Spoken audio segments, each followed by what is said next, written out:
Слушајте пажливо. Сваког дана, у хилјадама куќа, дешава се иста тиха катастрофа. Грешка која вас кошта плодова, здравља и труда. Ви кувате кромпир, за ручак за вечеру, а онда радите најгоро могучу ствар. Сипате воду у кој се кувао. Право у одвод. Бацате течно злато. Престаните одмах. То не е отпад. То е најмочние, најхранливие џубриво кое ваша башта може да пожели. Знам што чете речи, али ја купуем џубриво, оно ушареним боцама. Стручњаци ga препоручуju. Ти стручњаци желе ваш новац. Те боце су превара. Пуне су агресивне хемиже која дугорочно уништава земљу.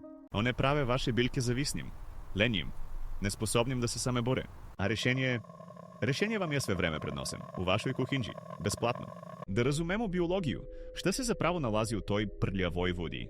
Прво скроп, кромпир ga испушта током куванџа. Тоа е чиста енергија, храна, али не за билку директно. Скроп храни корисни микроорганизми у земљишту. Те мале, невидливи радники кои чине вашу земљу живом и плодном. Када храните нив, они за узврат хране вашу билку. Стварају хумус, проветравају земљу, чувају ја од болести. Друго, минерали, посебно калиџум.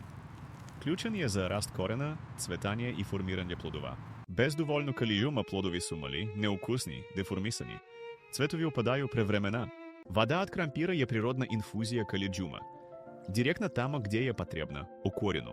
Има ту и фосфора, магнезиџума, гвожđа, свега помало. Савршен и избалансиран оброк за вашу башту. Дакле, како се правилно користи? Едноставнije не може. Али пазите, една ствар е клучна. Најважнije, кувајте кромпир у несолјаној води. Со е смрт за земљиште, нагомилава се и убија све пред собом. Дакле, скували сте кромпир, без соли. Процедите га и сачувајте сву воду. Оставите ту воду да се потпуно охлади. На собну температуру. Никада не сипајте вручку воду на билке. Скувацхете им куренџе. Када се охлади, спремна е. Не морате ја разблаживати, али можете ако имате многу билџака. Еден дел воде, еден дел обичне воде. И онда заливање. Немојте прскање палеставима. Тоа е гублење времена и ресурса. Сипајте полако. Директно на земљу, ако сте валџике. Пустите земљу да попие своту храну. Радите ово едном недельно. За парадајс, паприку, крставце, тиквице. За цвет ше саксијама, свет ше вам бити захвално. За неколико неделја видечете разлику. Боѓа листоват ше постати дубле зелена. Стабликите ше бити јачи, отпорнije на ветер и болести. А онда цветови. Пит ше их више него икада и нече опадати.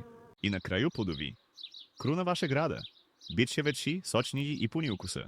Укуса праве хране, не хемиџе. Ово знање се преносило генерацијама. Може баба е то радила. Njena баба прение. Нису имали шарене боце, имали су здрав разум. Ми смо то знање заборавили. Заменили смо га за лака скупа решенџа која настругил. Време е да се вратимо коренима. Да поново слушамо земљу. Да користимо оно што нам природа веќе дае. Ваша башта не е фабрика. Она е живи организам. Храните ја како треба и онат ше вас хранити стоструку. Зато следечи пут када кувате кромпир, сетите се овога. Не бацајте злато. Положите го у своју земљу. Ако вам е ово знање било корисно, немојте ga задржати за себе.